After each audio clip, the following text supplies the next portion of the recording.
Salam alaikum Mazulfillaoun, bonjour. On dit que tant va la cruche à l'eau qu'à la fin elle se brise. Mais cela fait maintenant plus d'un demi-siècle que nous attendons que cette cruche se brise, que ce régime s'effondre, que ses propres turpitudes le mettent bas, que cessent enfin ses prédations et ses crimes.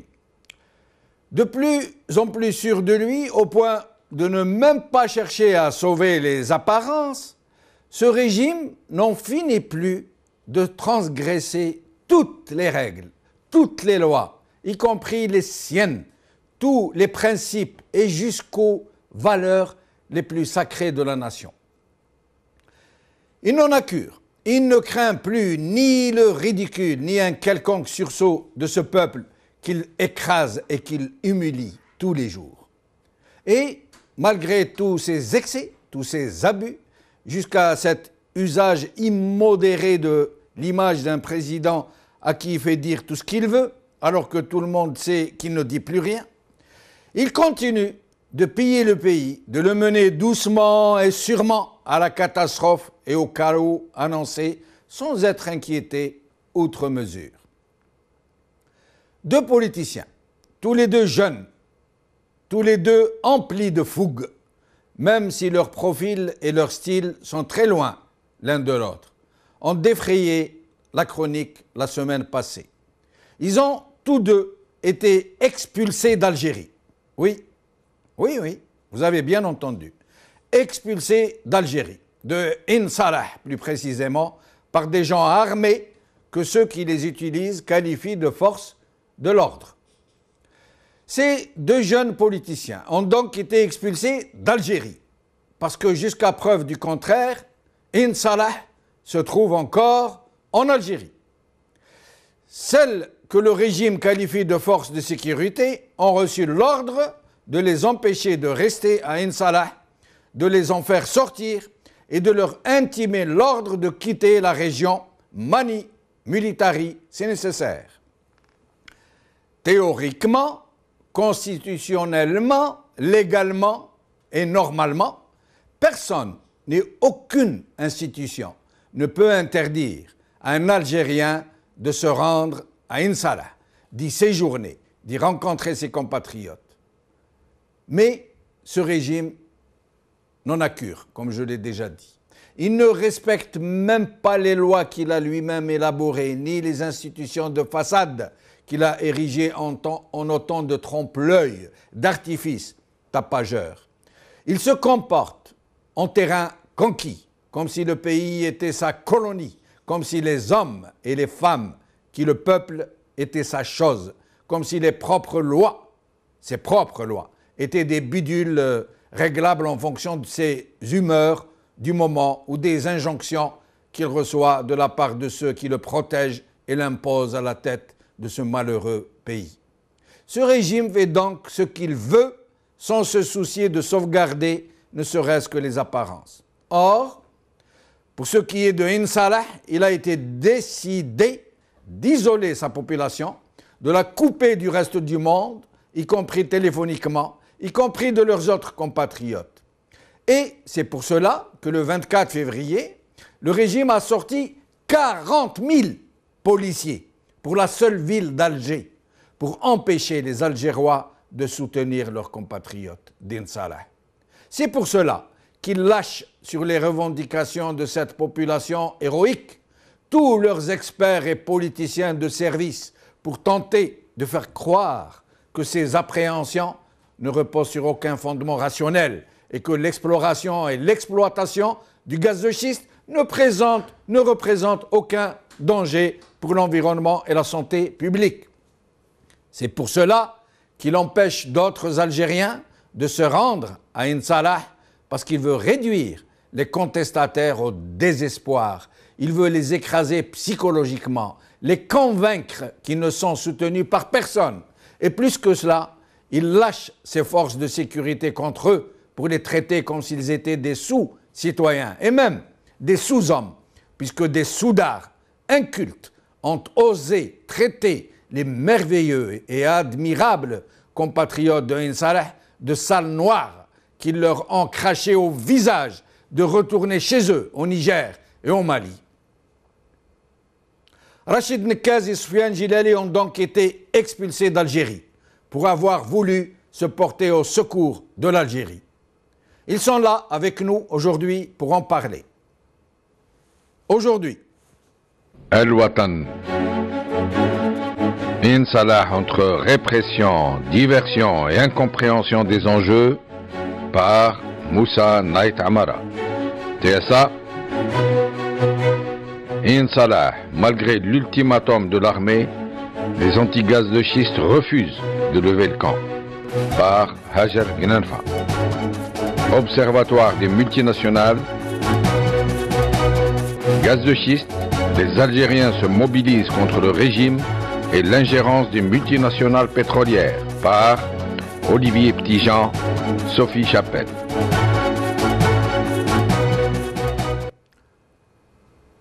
Soufiane Djilali, bonjour, merci d'être avec nous. C'est avec grand plaisir, Jamal Din. Merci. Alors, vous êtes le dernier en date à avoir été expulsé d'Ain Salah. Si vous nous racontiez un peu les circonstances, comment on vous a bloqué dans des barrages, comment les gens d'Ain Salah sont venus vous chercher, ils ont forcé les barrages, comment on vous a fait rentrer à Ain Salah et comment vous l'avez quitté. Oui, absolument. En fait, ce n'est pas d'une expulsion dont il s'agit, mais de barrages multiples pour m'empêcher d'arriver à Ain Salah qui ont été dressés sur le parcours. Nous avions quitté Adrar tôt le matin, le samedi, mais il a fallu traverser les 400 km de désert, mais avec plusieurs barrages. À chaque fois, on nous demandait les documents d'identité, on nous gardait pour une demi-heure, trois quarts d'heure, et puis arrivé à 60 km de Ain Salah, à Inrar exactement, là, le barrage de gendarmerie a expliqué que ce n'était pas possible de continuer plus loin. Le responsable s'est présenté à moi et m'a dit que j'étais indésirable à Ain Salah. Il m'a demandé si j'étais porteur d'une autorisation. Quand j'ai demandé de quoi il s'agissait et que j'étais en territoire algérien, il m'a signifié que ma présence était un danger pour eux, m'a-t-il dit, un danger pour Ain Salah, et donc il pouvait me permettre d'aller plus loin. Mais comme nous étions en contact avec les citoyens de Ain Salah, ceux-ci se sont vite empressés de prendre véhicules et citoyens. Ils sont venus à 60 km d'Ain Salah pour nous récupérer.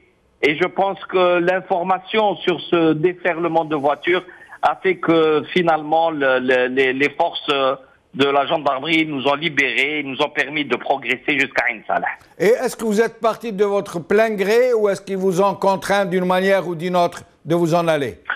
Non, je suis reparti de plein gré. Là, je n'ai plus trouvé d'obstacle sur le retour. Je crois que pour eux, c'était un bon débarras. Non, il faut dire que mais la situation était tellement difficile, les gens tellement excités par le fait de voir effondrer le cloisonnement, la fermeture, l'isolement de Ain Salah. Je ne voulais pas perdurer, rester là-bas. Ça aurait pu être compris comme une façon de vouloir instrumentaliser la manifestation. Restez avec nous, Soufiane Djilali. Rachid Nekaz, merci d'être avec nous. Salam alaikum. Salam. Merci pour votre invitation. Mes salutations à vous, M. Jamaldine Benchidouf, et à notre très cher Soufiane Djilali, que je trouve extrêmement courageux. Merci beaucoup. Merci, Rachid. Rachid Nekaz, vous, en ce qui vous concerne, il n'y a pas photo. On vous a bel et bien expulsé.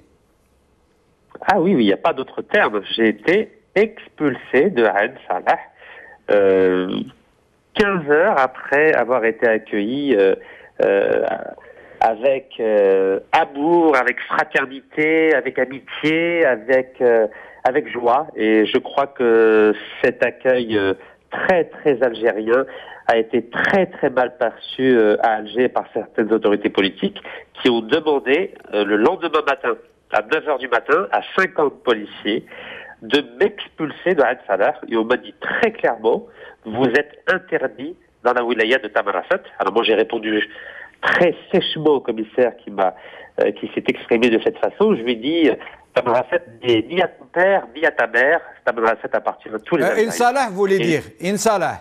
Oui, oui, tout à fait, mais c'est la wilaya de Tamarasset. Ah oui, ah d'accord, très bien.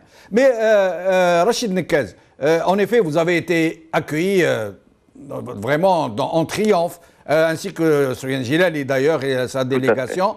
Mais sinon, vous qui êtes généralement très pointilleux pour ce qui est de la loi, vous alignez généralement par rapport au droit, pourquoi n'avez-vous pas porté plainte contre cette expulsion, parce que personne ne peut expulser quelqu'un de son propre pays? Vous savez, j'ai appris à travers mes études d'histoire et de philosophie à être très calme, à ne pas me précipiter. C'est la première fois que les autorités algériennes font une erreur sur le plan de la non-application du droit.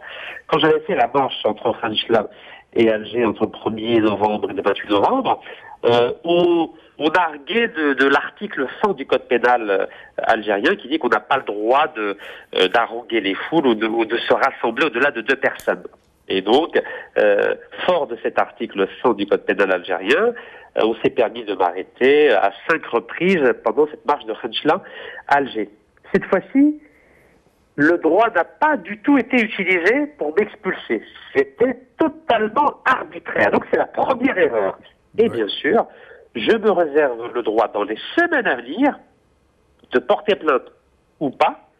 Cela dépendra de la marche que je vais entamer dans Ain Salah à Alger à partir du 21 mars prochain, contre Total, contre le gaz de schiste et pour l'unité nationale, Inch'Allah. Donc, soyons patients et le plus beau reste à voir, Inch'Allah. Rachid Nekez, cette marche que vous organisez, pourquoi ne pas la faire coïncider avec le 14 mars, journée à laquelle vont participer des villes du Sahara contre le gaz de schiste? À vrai dire, la date du 21 mars a déjà été définie il y a plus d'un mois déjà, donc je suis déjà en contact avec des comités de soutien donc à Ain Salah.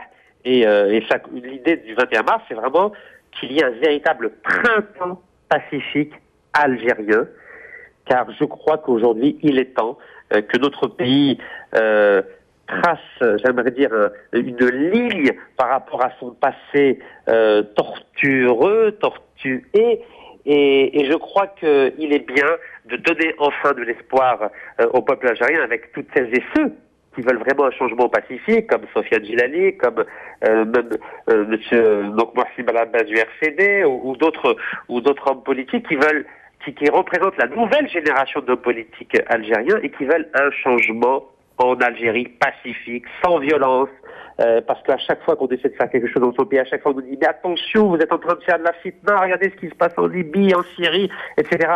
Je crois que c'est beau. Je crois que le Chariya Saouda est passé, la décennie noire est passée, et que le peuple algérien, notamment la jeunesse algérienne, mérite un véritable changement avec une nouvelle génération de femmes et d'hommes politiques à la tête de ce pays pour enfin construire un avenir ensemble. Et pour cela, je crois que Ain Salah va être déterminant.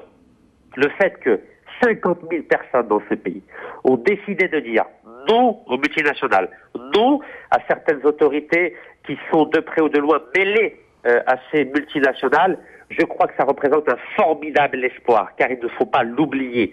La question de Ain Salah ne concerne pas simplement Ain Salah, la question de Ain Salah concerne le pays tout entier. L'eau de Ain Salah, elle est bue dans les 48 wilayas. Restez avec nous, Rachid Nekez. Soufiane Djilali, après l'initiative du 24 février, la CLTD ne donne plus signe de vie.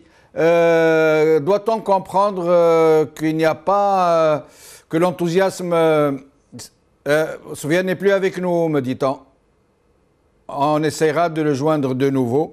Rachid Nekez, lorsque j'ai annoncé sur ma page Facebook tout à l'heure que je vous recevais dans cette émission, on m'a demandé, certains m'ont écrit sur ma messagerie personnelle pour me demander de vous poser quelques questions. Vous savez que vous êtes très admiré des jeunes Algériens. Néanmoins, on vous reproche certaines fautes politiques. J'aimerais vous les signaler et à vous de répondre. On vous reproche d'avoir appelé à soutenir les manifestations de la police, alors que ces manifestations de la police étaient un coup monté d'un clan du régime contre un autre clan du régime. On vous reproche d'avoir dit que vous accepteriez que Bouteflika soit président d'honneur. On vous reproche de dire que Haddad est après tout un homme d'affaires honorable. Et on vous reproche d'avoir dit que vous ne diriez pas non si on vous demandait de participer au gouvernement. La parole est à vous. Par rapport à la quatrième question, je n'ai jamais dit que j'étais prêt à accepter un poste de ministre. Au contraire, j'ai dit qu'il est hors de question d'accepter un poste de ministre. Pour le deuxième argument concernant M. Ali Haddad, oui. Vous savez, je suis moi-même chef d'entreprise et je crois que c'est par les chefs d'entreprise que ce pays va se relever. Mais ça dépend comment les chefs d'entreprise ont acquis leur fortune, Monsieur Nekez. Écoutez, vous savez, ne nous prêchons pas. Moi, j'ai aucune preuve par rapport à l'origine des fortunes de M. Haddad ou M. Rabrab. Je ne suis pas en fonction et je n'ai pas les éléments qui me permettent de déterminer si oui ou non ces personnes ont des fortunes, entre guillemets. Et donc, il ne faut pas dire qu'il est honorable ou qu'il n'est pas honorable. Il faut réserver son jugement. J'ai pas dit qu'il était honorable. J'ai dit que si l'ambition de M. Haddad était de construire une véritable économie de production, je serais le premier à le soutenir. Et je maintiens ma position.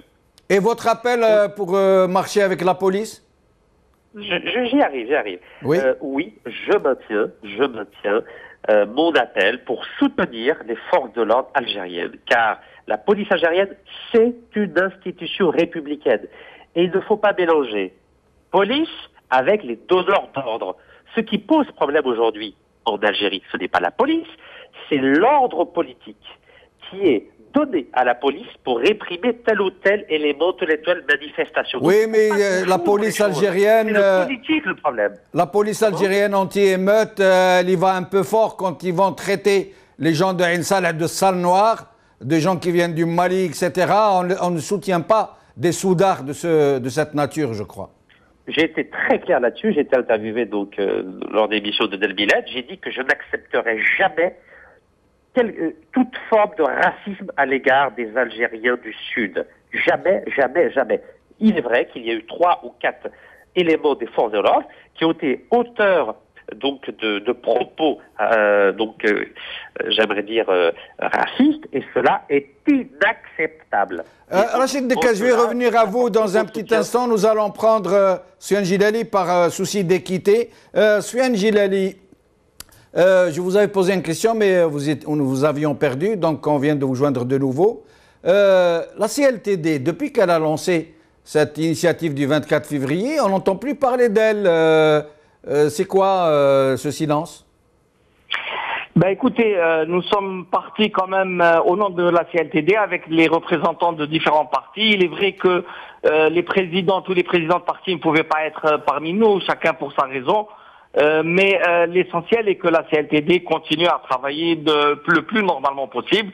Je vous rappelle que nous avons en perspective la réunion d'un congrès, d'un conclave plus exactement, où nous allons débattre de dossiers très importants. Il faut revoir la composition même de l'opposition, et essentiellement dans l'instance de consultation, peut-être revoir les mécanismes de fonctionnement, et en tout cas se donner de nouveaux objectifs.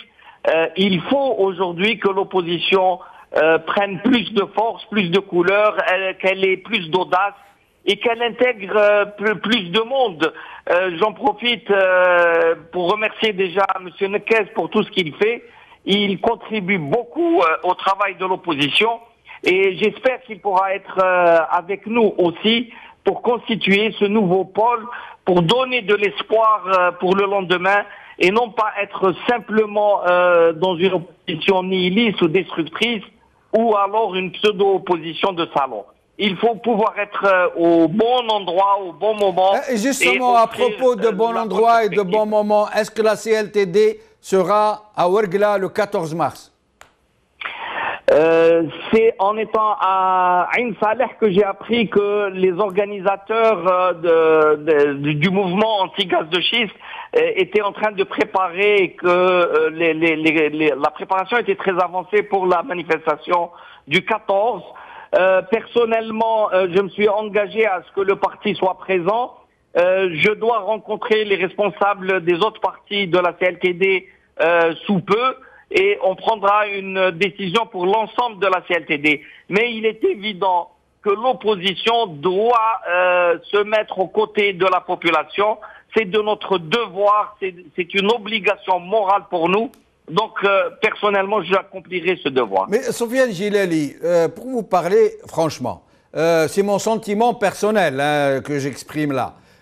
Moi, j'ai l'impression que la CLTD est trop molle. Ça veut dire par rapport aux enjeux. Je me permets ce jugement, nous sommes entre Algériens, nous pouvons nous permettre d'échanger nos opinions. Par rapport aux enjeux, par rapport à la gravité de l'heure, par rapport à tout ce qui se passe, là, on a l'impression que la CLTD fait de la politique politicienne. Elle ne va pas au charbon, elle ne se décide pas à descendre dans la rue à chaque fois que c'est nécessaire. Je pense que vous êtes très dur avec l'opposition. Je vous rappelle le 24 février, ça ne fait pas. Oui, mais ça ne suffit pas. Ça ne suffit pas. Une hirondelle ne fait pas le printemps. Oui, l'essentiel c'est que nous étions dans la rue, nous avions affronté les forces de l'ordre. C'est vrai. Nous avons... Oui. C'est vrai, Sofiane Gilali. Mais est-ce qu'il faut dormir sur ses lauriers et dire nous avons fait le 24 février Non, absolument pas. D'ailleurs, vous avez bien vu que nous avions prolongé cette action en allant sur place, en soutenant nos concitoyens de Ain Salah. Non, mais je parle de la CLTD, pas de Gil Jadid. Oui, j'ai compris. Maintenant, il faut comprendre que chacun met le curseur à un niveau différent de l'autre. N'oubliez pas qu'il y a une pression psychologique, que les gens ont peur, y compris des simples citoyens. Et il ne faut surtout pas qu'ils aient l'impression que l'opposition est prête à tout, prête à en découdre, prête à mettre le feu dans le pays. Donc il faut aller graduellement pour que psychologiquement les gens soient prêts à une forme de lutte qui soit un peu plus peut-être virile, j'allais dire, mais sans qu'il n'y ait de dérapage ou de remise en cause de l'ordre en général. Les gens ne veulent surtout pas revenir aux années 90. Ils ne veulent pas tomber dans le piège libyen ou syrien et personne n'assumera ça, y compris l'opposition. Nous avons les moyens maintenant de mettre sous pression le pouvoir pour l'amener petit à petit à faire des concessions essentielles, des concessions non pas pour l'opposition mais des concessions pour le pays. Il faut qu'on construise la Deuxième République, il faut qu'on mette en place les mécanismes de règles de droit, il faut que la démocratie s'instaure. Et ça, il n'est pas toujours facile de l'obtenir et la violence ne mène pas souvent aux objectifs voulus. Mais je vous assure que nous prenons sur notre responsabilité beaucoup d'actions. Nous essayons de mettre en avant, si vous voulez, la présence sur le terrain, mais nous avons nos propres limites aussi. Simplement, ce qu'on constate aujourd'hui, c'est que le relais commence à prendre, que les gens, les citoyens commencent à se mobiliser et il y a maintenant une prise de conscience très importante. La prise de conscience dans le Sud est extraordinaire. Les gens savent très bien ce qui se passe, analysent très bien la situation et c'est ça qui inaugure une nouvelle ère, j'espère, et qui augure aussi d'un nouvel espoir. Sofiane Gilali, vous allez donc participer à cette manifestation du 14 mars à Ouerghla. Mais qu'est-ce que vous diriez de cette initiative de Rachid Nekez qui aura lieu le 21 du même mois? Est-ce que vous allez le rejoindre? Est-ce que vous allez lui en parler? M. Rachid Nekez m'a fait l'honneur de partager avec moi cette idée depuis maintenant peut-être un mois et demi. Il avait lancé l'idée de faire une marche à partir d'Ain Salah, puis dernièrement je crois qu'il voulait plutôt la faire à partir d'Alger. Je ne sais pas s'il faut aller jusqu'au bout de cette initiative ou plutôt essayer de rejoindre nos amis qui travaillent sur le terrain pour le 14 de ce mois. J'espère que je pourrai rencontrer Rachid et discuter de l'opportunité de la chose. Merci. Mais croyez-moi que je suis prêt à aller le plus loin possible dans un cadre pacifique, bien entendu. Merci. Merci Sofiane Gilali. Rachid Nekez, il nous reste environ 3 minutes. Est-ce que vous allez participer à la manifestation du 14 mars avant la vôtre? Est-ce que vous allez y participer? Vous savez, contrairement à ce que pensent certaines personnes, je n'ai jamais été dans une démarche solitaire. Donc oui, je vais participer à cette journée d'action du 14 mars.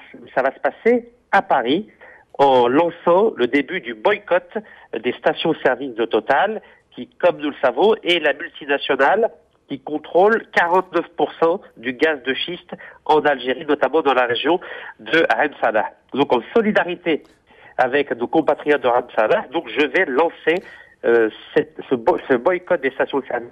Et vous pensez avoir des résultats? D'abord, Total a démenti être d'une quelque façon dans le gaz de schiste en Algérie, l'a démenti officiellement. Et ensuite, même si c'était le cas, vous pensez que votre appel au boycott pourrait être suivi en France? Premièrement, Total ment. Total est toujours opérateur dans la région de Ain Salah, et ça vient d'un contrat qui a été signé avec la Sonatrach le 22 décembre 2009. Et dans ce contrat de 2009, il était prévu qu'en 2015, Total exploite 4 milliards de mètres cubes de gaz de schiste. Donc je vous le dis, et je le répète, le groupe Total ment. Juste pour que vous sachiez, la capitalisation boursière du groupe Total, c'est 108 milliards d'euros, c'est-à-dire 2 fois plus que la totalité des exportations de l'Algérie. Donc c'est Total qui fait pression au travers de la France sur le gouvernement algérien pour exploiter le gaz de schiste. Et je rappelle qu'en France, le gaz de schiste est interdit. Oui. Donc oui, je crois qu'une action comme celle du boycott des stations-service Total en France va avoir un effet à moyen terme qui est sûr, car ça va peser sur l'image du groupe Total auprès de l'opinion publique française et auprès des actionnaires de Total. Moi, je connais parfaitement l'opinion publique française et je connais parfaitement les opérateurs financiers. Croyez-moi que sur le moyen terme, Total va en souffrir. Merci Rachid Nekez. Nous ne manquerons pas de vous inviter de nouveau pour en parler, pour voir où vous en êtes. Cette émission est donc terminée. Merci à Rachid Nekez. Merci à Sofiane Gilali. Salam alaikum. Bqaw ala khair. Slama.